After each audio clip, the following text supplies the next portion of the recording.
Naga episode 19. Hello madam, என்ன உளறுறீங்க? நான் உளரலை, தெளிவாக தான் பேசுகிறேன். சின்னோன்னு ஒரு பையனை நீங்கள் லவ் பண்ணிட்டு இருக்கீங்க தானே? ஆமாம், நீங்கள் அவனை லவ் பண்ணுறீங்க சரி, ஆனால் அவன் உங்களை லவ் பண்ணலை, லவ் பண்ணுற மாதிரி நடிச்சுக்கிட்டு இருக்கான். ஹா ஹா ஹா, குட் ஜோக். இங்கே பாருங்கள் வர்ஷினி, உங்கள் வாழ்க்கையை கெட்டு போயிடக்கூடாதுன்னு நான் சீரியஸாக பேசிக்கிட்டு இருக்கேன். அது புரியாமல் நீங்கள் என்னையே கிண்டல் பண்ணி சிரிச்சிட்டு இருக்கீங்க. கொஞ்சமாவது நான் என்ன சொல்ல வரேன்னு கேளுங்க. சிந்து என்று தன்னை அறிமுகப்படுத்தி கொண்ட அந்த பெண்ணின் குரலில் இப்போது கோபம். இல்லை, இப்போ நான் எதுக்கு சிரிச்சேன்னு முதல்ல சொல்லிக்கிறேன், அதுக்கப்புறம் நீங்கள் சொல்ல வந்ததை சொல்லுங்கள். அவன் என் கூட 1 இயருக்கு மேலே பழகிக்கிட்டு இருக்கான். எனக்கே அவன் என்கிட்ட நடிக்கிறான்னு தெரியலன்னு நீங்கள் சொல்கிறீங்க. ஆனால் உங்களுக்கு மட்டும் எப்படி தெரிஞ்சிச்சு? அதை நினச்சி தான் சிரித்தேன். சரி, இப்போ சொல்லுங்கள், என்ன சொல்ல வந்தீங்க? நீங்கள் கேட்குற கேள்வி கரெக்டு தான், பதில் இப்போ நான் சொல்கிறேன். இப்போ நீங்கள் அவன்கிட்ட எப்படி ஏமாந்துக்கிட்டு இருக்கீங்களோ அதே மாதிரி தான் நானும் அவன்கிட்ட ஏமாந்தேன். என்னை ஏமாற்றிட்டு அதுக்கப்புறம் தான் அவன் உங்ககிட்ட வந்திருக்கான்னு நினைக்கிறேன். ஏமாத்திட்டான்னா என்ன சொல்ல வர்றீங்க? கொஞ்சம் தெளிவாக சொல்லுங்கள். ஆத்திரத்தை அடக்கி கொண்டு பேசினாள் வர்ஷினி. என்னை லவ் பண்ணுறேன்னு சொல்லி என் கூட நல்லா ஊர் சுற்றி எல்லை மீறி பழகிட்டு அதுக்கப்புறம் உனக்கும் எனக்கும் சம்மந்தம் இல்லைன்னு சொல்லி என்னை கழட்டி விட்டுட்டான். பிரேக்கப் பண்ணிவிட்டு சென்னை வந்துட்டான். உங்களுக்கே தெரியும், அவன் சென்னைக்கு வர்றதுக்கு முன்னாடி கொஞ்ச நாள் பெங்களூரில் இருந்தான்னு. அப்போ தான் எனக்கு அவனை தெரியும். Stop it. நீ இந்த மாதிரி பேசி என்னை குழப்பறதுக்காக அந்த நிஷா கிட்ட எவ்வளவு அமௌண்ட் வாங்கினேன்? நிஷாவா? யார் நிஷா? எனக்கு அந்த பேரில் யாரையும் தெரியாது. இங்கே பாருங்கள், அவன் என்னை ஏமாற்றிட்டு போனதை தாங்க முடியாமல் பெரிய டிப்ரெஷனுக்குள்ளே போய் மீண்டு வர்றதுக்கு ரொம்ப சிரமப்பட்டேன். அந்த கஷ்டம் உங்களுக்கும் வந்துடக்கூடாதுன்னு தான் இப்போ உங்கள் கூட பேசிக்கிட்டு இருக்கேன். ஓ அப்படியா? சரி, சின்னும் நானும் லவ் பண்ணுறோம்னு உனக்கு எப்படி தெரியும்? யார் சொன்னது? யார் சொல்லணும்? அவனோட எல்லா ஃப்ரெண்ட்ஸையும் நான் இன்ஸ்டாகிராமில் ஃபாலோ பண்ணுவேன். என்னை ஏமாற்றிட்டு போனவன் இன்ஸ்டாகிராம் அக்கௌண்ட்டையும் மாற்றிட்டான். அதனால் அவனோட ஃப்ரெண்ட்ஸ் போஸ்ட்டை ஒரு நாள் பார்க்கும்போது ஒரு கெட் டுகெதர் மாதிரி எல்லாரும் வெளியே போயிருந்தாங்க. நீங்களும் அந்த ஃபோட்டோவில் இருந்தீங்க. சின்னும் உங்கள் தோல் மேலே கையை போட்டு போஸ்ட் கொடுத்துருந்தான். அப்புறம் நீங்கள் ஏதோ சொல்லியிருப்பீங்க போல், அவன் ஃப்ரெண்டு அந்த போஸ்ட்டை டெலீட் பண்ணிட்டான். உங்களுக்கு ஞாபகம் இருக்கும்னு நினைக்கிறேன். அந்த ஃபோட்டோவை பார்த்ததுலேருந்தே என் மனசுக்குள்ளே ஒரு எண்ணம், நம்மளை யூஸ் பண்ண மாதிரி இந்த பொண்ணையும் ஏதாவது பண்ணிடுவானோன்னு ரொம்ப பயந்துட்டேன். அதனால் அன்னைக்கே கீழே டேக் பண்ணியிருந்த பெயர்களில் உங்கள் பெயரை பார்த்துட்டு நான் உங்களுக்கு ரெக்வஸ்ட் கொடுத்தேன். நீங்களும் அக்செப்ட் பண்ணீங்க. அவன் கூட இருக்கிற மாதிரி என்னோடய அக்கௌண்ட்டில் நான் எந்த ஃபோட்டோவுமே போடலையே. அப்புறம் எப்படி அவனை லவ் பண்ணுறேன்னு நீங்கள் கண்டுபிடிச்சிங்க? வர்ஷினியின் குரலில் கேலி வழிந்தோடியது. நீங்கள் போடலை, ஆனால் கையும் இருக்கிற மாதிரி, அவன் கையை நீங்கள் பிடிச்சிருக்க மாதிரி, உங்கள் கையை அவன் பிடிச்சிருக்க மாதிரி, இந்த மாதிரி எல்லாம் நிறைய ஃபோட்டோ போட்டிருக்கீங்க இல்லையா? அவன் கூட நான் அவ்வளவு க்ளோஸாக பழகியிருக்கேன். அவன் கை எப்படி இருக்கும்னு கூட எனக்கு தெரியாதா? ஆல்ரைட் வர்ஷினி, நல்ல மாட்டுக்கு ஒரு சூடு. அது மாதிரி ஒரு எச்சரிக்கை கொடுத்து உங்கள் வாழ்க்கையை காப்பாற்றலான்னு நினச்சேன். ஆனால் நீங்கள் தெரிஞ்சே புதைக்குழியில் விழுற ஆளாக இருக்கீங்க. உங்ககிட்ட பேசி நோ யூஸ். உங்களுடைய எதிர்கால வாழ்க்கைக்கு என்னோட ஆழ்ந்த அனுதாபங்கள். ஒரு நிமிஷம், ரொம்ப நல்லவ மாதிரி பேச வேண்டாம். என் லவர் மேலே ஒரு குறை சொல்கிறீங்க, ஆதாரம் இல்லாமல் நான் எப்படி நம்புறது? ஓ, அப்போ ஆதாரத்தை காட்டுனா நீங்கள் நம்பிடுவீங்க, அப்படி தானே? ஆதாரம் ஒன்று இருந்தால் முதல்ல அதை காட்டுங்க, அப்புறமா பேசலாம். சரி, ஒரு நிமிஷம் லைனில் இருங்க. இப்போவே உங்களுக்கு வாட்ஸ்அப்பில் சில ஃபோட்டோஸ் அனுப்புகிறேன். 2 நிமிடங்களில் வர்ஷினியின் மொபைலில் வாட்ஸ்அப் மெசேஜ் வந்ததற்கான நோட்டிஃபிகேஷன் கேட்டது. அந்த சிந்துவின் எண்ணில் இருந்துதான் 2 ஃபோட்டோக்கள் வந்திருந்தது. லோட் செய்து பார்த்தவள் அதிர்ந்து விட்டாள். அதில் சின்னோ கடற்கரையில் வாய் நிறைய சிரிப்போடு ஒரு பெண்ணின் தோளில் கை போட்டு நின்று கொண்டிருந்தான். அடுத்த ஃபோட்டோவில் அவளை ஆட்டுக்குட்டியை தூக்குவது போல் தூக்கி போஸ் கொடுத்திருந்தான். அதை கண்டதுமே வர்ஷினியின் கண்கள் கலங்கிவிட்டது. என் சின்னுவா? என் சின்னு எனக்கு துரோகம் செய்வானா? கடவுளே, இது என்ன சோதனை? மேடம், பேச்சை காணோமே, லைனில் தான் இருக்கீங்களா? இப்போது சிந்து கேலியாய் பேச ஆரம்பித்தாள். லைனில் தான் இருக்கேன், சொல்லுங்கள். நீங்கள் தான் மேடம் சொல்லணும். ஆதாரம் கேட்டீங்க, நான் கொடுத்துட்டேன். அடுத்து என்ன செய்ய போகிறீங்க? எப்படி அவளை செருப்பால் அடிக்க போகிறீங்கன்னெல்லாம் நீங்கள் தான் சொல்லணும். எனக்கு உங்கள் மேலே எந்தவித பொறாமையோ போட்டியோ முன்விரோதமோ எதுவுமே இல்லைங்க. நம்ம 2 பேருமே பெண்கள். பெண்களுக்கு பெண்கள் ஆதரவாக தான் இருக்கணும். அதனால தான் உங்கள் வாழ்க்கை நல்லா இருக்கணுங்கிறதுக்காக தேடி பிடிச்சி உங்கள் நம்பரை வாங்கி பேசுகிறேன். உங்கள் நம்பர் யார் எனக்கு கொடுத்தாங்க? அதெல்லாம் உங்களுக்கு வேண்டாம். அப்படி கொடுத்தவங்க உங்களுக்கு நல்லது நினச்சி தான் கொடுத்துருக்காங்க. அதை மட்டும் மைண்டில் வச்சுக்கோங்க. நான் பேச நினைச்சது எல்லாத்தையும் பேசிட்டேன். முடிவு நீங்கள் தான் எடுக்கணும். வாழ்க்கையில் ஒரு ராங் பர்சனை லைஃப் பார்ட்னராக சூஸ் பண்ணிட்டா எப்போ அவன் கெட்டவன்னு தெரியுதோ அந்த செகண்டே என்ன நடந்திருந்தாலும் சரி அவனை விட்டுட்டு வந்துடுறது தான் நல்லது.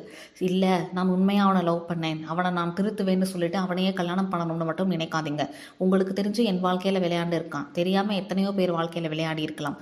அந்த பொண்ணுங்களோட வயிற்றுச்சலெல்லாம் அவனை சும்மா விடாது.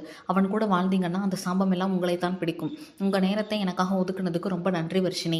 God bless you. ஃபோனை கட் செய்து விட்டால் அந்த பெண். சற்று நேரம் இடி விழுந்தது போல் அப்படியே அமர்ந்திருந்த வர்ஷினி மீண்டும் அந்த 2 ஃபோட்டோக்களையும் ஒரு தடவை பார்த்தாள். அதில் சின்னுவின் சிரிப்பு போலியான சிரிப்பு போல் தெரியவில்லை. அந்த பெண்ணுடன் உண்மையிலேயே சந்தோஷமாக இருந்ததற்கான அடையாளம் தான் அந்த சிரிப்பு என பார்த்தாலே பளிச்சென்று தெரிந்தது. ஏன் சின்ன உனக்கு இந்த மாதிரி ஒரு ரிலேஷன்ஷிப் இருந்துச்சுன்னு என்கிட்ட சொல்லலை? உன்னைய நம்பி என் வீட்டு ஆட்கள் கிட்ட இன்னைக்கு காலையில் திமிரா பேசிட்டேனே. காலையில் அப்பா தனக்கு ஃபோன் செய்து பேசியதை நினைத்து பார்த்தாள் வர்ஷினி. தொடரும். நாகா எபிசோட் 20. சோலையை ஊரை விட்டு ஒதுக்கி வைக்கிறதா? என்னத்தான் பேசுகிறேன்? அதை எப்படி செய்ய முடியும்? ஆமாம், என் மேலே பொய்யா பழிய போட்டால் நான் அதைத்தேன்னு சொல்லுவேன். சரி விடுங்க, இனிமேல் இதை பற்றி பேச வேணாம். எல்லாரும் போய் அவங்கவுங்க வேலையை பாருங்கள். நாகவல்லி, நீயும் உள்ளே போத்தான். ஐயனார் அனைவரையும் களையச் செய்ய விருட்டென வீட்டுக்குள் சென்ற நாகவல்லி கதவை சாத்தினாள். வடுகனின் வீடு. அந்த சோலையை நம்பி ஏமாந்துட்டேன்ப்பா, என்னை மன்னிச்சிருப்பான். சோகமாக முகத்தை வைத்துக்கொண்டு வடுகனின் எதிரில் தலை குனிந்து நின்றான் முத்து. இல்லை முத்து, சோலையினால தப்பு இல்லை. அந்த நேரத்தில் ஐயனார் மட்டும் அங்கே வராமல் இருந்திருந்தா கதையே வேற மாதிரி போயிருக்கும். இப்பயும் ஒன்றும் கெட்டு போயிடல. அவள் வீட்டில் பாம்பு இருந்தாலும் இருக்கும் அப்படின்னு ஒரு சந்தேகத்தை நம்ம ஊர் ஆட்களுக்கு மத்தியில் கிளப்பி விட்டுட்டோம். இனி எங்கே பாம்பை பார்த்தாலும் அது நாகவல்லி வீட்டில் இருக்கிற பாம்பு தான் மக்கள் நம்புவாங்க. அது போதும். இன்னும் ஒரே வாரத்தில் மறுபடியும் ஒரு பிள்ளைய பாம்பை வச்சு கொத்த விடலாம். இந்த தடவை பாம்பு கடி வாங்கின பிள்ளை பிழைக்கக்கூடாது. நாகவல்லி வீட்டு வாசலிலேயே அது பொணமாக கிடக்கணும். தாய் தகப்பன் பிள்ளையை பறி கொடுத்துட்டோம்னு அழுகும்போது நம்ம அழுகு அங்கே நின்றுக்கிட்டு, இதுக்குத்தான் நான் அப்பவே சொன்னேன், இந்த வீட்டில் இருக்கிற புத்தை இடிச்சிடலாம்னு சொன்னேன். யார் கேட்டது? இப்போ பாருங்க, ஒரு உசுறு போயிருச்சு. அது இதுன்னு ஒன்றுக்கு பார்த்தா ஏற்றி விடணும். இந்த தடவை தப்பிச்ச மாதிரியே அப்பையும் அவளால் தப்பிக்க முடியாது. என்ன ஆகிறான்னு பாரு. அப்போ மேலே இந்த ஊர் ஆளுக வச்சிருக்கிற மரியாதை அத்தனையும் ஒரு நொடியில் கெட்டு போயிடும். இந்த தடவை புத்தை மட்டும் இடிக்கக்கூடாது, அவளையும் சேர்த்து கொள்ளணும். கொலையா? என்னடா சொல்கிற? முத்துவை அதிர்ச்சியோடு பார்த்தான் வடுகன். ஆமாப்பா, நீ அவளை இந்த ஊரை விட்டு மட்டும்தான் துரத்தணும்னு நினைக்கிறேன். ஆனால் நான் அவளை இந்த உலகத்தை விட்டே துரத்தணும்னு நினைக்கிறேன். அது புரியுது. ஏன்னு தான் உன்னை நான் கேட்குறேன். அந்த நாகவல்லியால் நான் மறக்க முடியாத அளவுக்கு அவமானப்பட்டு இருக்கேன்ப்பா. சிட்டு இருக்கால, ஒரு நாள் அவள் காட்டு கோயிலுக்கு போயிட்டு இருந்தப்ப அத்தை பிள்ளையாச்சேன்னு வம்பு இழுத்தேன். அவள் பயந்து ஓடினான். நானும் விளையாட்டுக்கு துரத்தினேன். அப்போ இந்த நாகவல்லி பொம்பளை பிள்ளையவா துரத்துற, வம்பிழுக்கிறன்னு கேட்டு என்னை அடிச்சு போட்டாப்பா. விறகு எடுக்க காட்டுக்கு வந்திருப்பான் போல. என்னடி என்னையவா அடிக்கிறேன்னு நான் திரும்பியும் சண்டைக்கு போனதுக்கு அருவாளை காட்டு எகிரிக்கிட்டு வந்தேன்னா இங்கனையே வெட்டி போட்டுட்டு போயிடுவேன். ஊராளுக கேட்டால் உண்மையை சொல்லுவேன் அப்படின்னு சொல்லிட்டான். ஊருக்குள்ளே அவன் நடந்ததை சொன்னால் உன் மதிப்பு என்ன ஆகும்னு நான் அமைதியாக இருந்துட்டேன். அது மட்டும் இல்லாமல் இந்த ஊரில் அவளுக்கு தானே மதிப்பு அதிகம். முத்து இதுவரை வடுகன் கேள்வியே படாத புது செய்தியை சொல்ல வடுகனின் கண்களில் கோப சிவப்பு. என்ன தைரியம் இருந்தால் உன் மேலே கை வச்சிருப்பான். ஏண்டா இதை என்கிட்ட முன்னாடியே சொல்லலை? சொல்லியிருந்தா என்னைக்கு உன்னை அடித்தாலும் அன்னைக்கு அவள் கையை வெட்டி போட்டிருப்பேன். இல்லை, இது கடைசி வரைக்கும் உனக்கு தெரியாமல் பார்த்துக்கிறணும். அவளை கொண்டு போட்டு தான் இந்த விஷயத்தை உன்கிட்ட சொல்லணும்னு நினச்சேன்ப்பா. ஆனால் உன் மனசுக்குள்ளேயே அவளை ஊரை விட்டு துரத்தணுங்கிற எண்ணம் இருக்குன்னு தெரிஞ்சதுக்கு பின்னாடி இப்போவே சொல்லிடலாம்னு தோணிருச்சு. என்னை அவமானப்படுத்தின இந்த நாகவல்லி உயிரோடு இருக்கக்கூடாதுப்பா. இருக்க மாட்டான், கவலைப்படாத. அடுத்த வாரம் இந்நேரம் நாகவல்லி உயிரோடு இருக்க மாட்டான். நாகவல்லியின் வீடு. நடந்தது நடந்து போச்சு. அதையே நினச்சிக்கிட்டு இருக்கிறதுல ஒரு பிரயோஜனமும் இல்லை. சந்தேகம் யாருக்கும் வர்றது தானே வள்ளி, விட்டு தள்ளு. என்னால் இது அத்தனை சுலபத்தில் கடந்து போக முடியலப்பா. இந்த ஊரில் எனக்குன்னு பேசுறதுக்கு ஐயனார் அண்ணனை தவிர்த்து யாருமே இல்லைப்பா. அதை நினைக்கும் போது தான் மனசு தாங்கலை. இனிமேல் இந்த ஊரில் நம்ம இருக்க வேணாம்ப்பா. உனக்கு உடம்பு கொஞ்சம் சரியாகட்டும், நம்ம வேற ஊருக்கு போயிடலாம். நாகவல்லி கோபமாய் சொல்ல அதிர்ந்து போய்விட்டார் அவளது தந்தை. என்னம்மா சொல்கிற?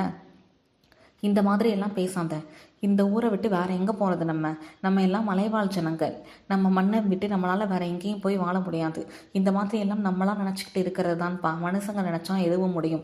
எனக்கு மனசு விட்டு போச்சு. நன்றி மறந்த இந்த கூட்டத்துக்கு நடுவில் ரொம்ப நாளைக்கு நம்மளால் நிம்மதியாக பொழைக்க முடியாது. இன்றைக்கு வீட்டில் பாம்பை வளர்க்குறேன்னு என் மேலே பழிய போடுறவங்க நாளைக்கு என்னன்னாலும் சொல்லுவாங்களே. அதை யோசிச்சு பாருப்பா. நான் ஏன் இந்த ஊரை விட்டு போகணும்னு சொல்கிறேன்னு உனக்கு புரியும். உன் வருத்தம் யோசிச்சு பார்த்தா தான் எனக்கு புரியுமா? நீ சொல்லாமலே எனக்கு புரியுது. ஆனால் நீ யதார்த்தத்தை யோசி. வேறு இடத்துக்கு போகிறது, வேறு ஊருக்கு போய் குடியேறது, இதெல்லாம் நமக்கு ஒத்து வராது. நம்ம வாழ்ந்தாலும் இந்த ஊர் தான், செத்தாலும் இந்த ஊர் தான். ஒன்றுமே சாப்பிடாமல் இருக்க, போய் முதல்ல சாப்பிடு.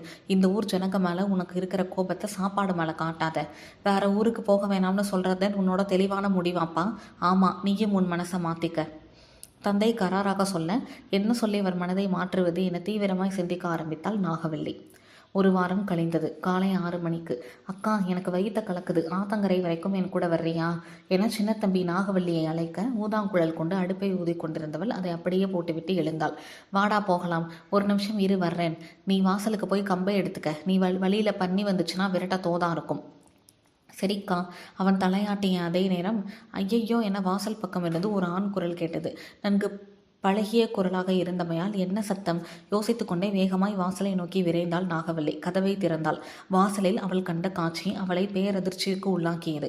வாசலில் ஐயனாரது 8 வயது ஆண் குழந்தை திம்மன் உடல் முழுவதும் நீலம் பாரித்து வாயில் நுரை தள்ளி இறந்து கிடந்தான். அவனை பார்த்துவிட்டுத்தான் ஐயனார் அலறியிருக்கிறான் என்பதை நொடியில் கண்டு கொண்ட நாகவல்லி என்னாச்சினே என பதறிக்கொண்டே அவனை நோக்கி ஓடவும், அவளைப் போலவே ஐயனாரது சத்தம் கேட்டு அங்கொன்றும் வெங்கொன்றுமாய் மக்கள் நாகவல்லி வீட்டை நோக்கி ஓடி வரவும் சரியாக இருந்தது. தொடரும்.